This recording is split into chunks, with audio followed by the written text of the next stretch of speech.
કાકા હા ભાઈ જોબ કરવા વાળો જે વર્ગ છે હા એ આખી જિંદગી જોબ જ કરે છે ને બીજું કશું જ નથી કરી શકતો, એ તમે સ્વીકારો છો? 100%. અમે આખી જિંદગી જોબ જ કરીને યાર ગભરાઈને જીવાનું યાર. બીજું હું? કેમ એવું કહો છો? નોકરીની ખાસિયત છે, શું?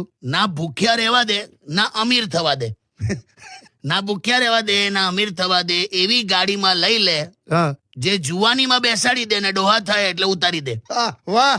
ઇન્વેસ્ટમેન્ટમાં પણ લોચા. કેમ? સંતોષ જ નહીં આપણને. એક તો શેર બજાર સમજ ના પડતું હોય, અને આ સમજ પડતું હોય એમાં પણ જો કેવું થાય, હું ખરીદી કરશો તો ઘટશે, વેચશો તો વધશે, સાચી વાત છે. સ્ટોપ લોસ રાખશો તો કપાત થશે, પ્રોફિટ બુક રાખશો તો અફસોસ થશે, લોસ બુક રાખશો તો પસ્તાવો થશે, અને કઈ નહીં કરો તો એવું લાગશે કે બધા કમાઈ જઈને હું જ રહી ગયો.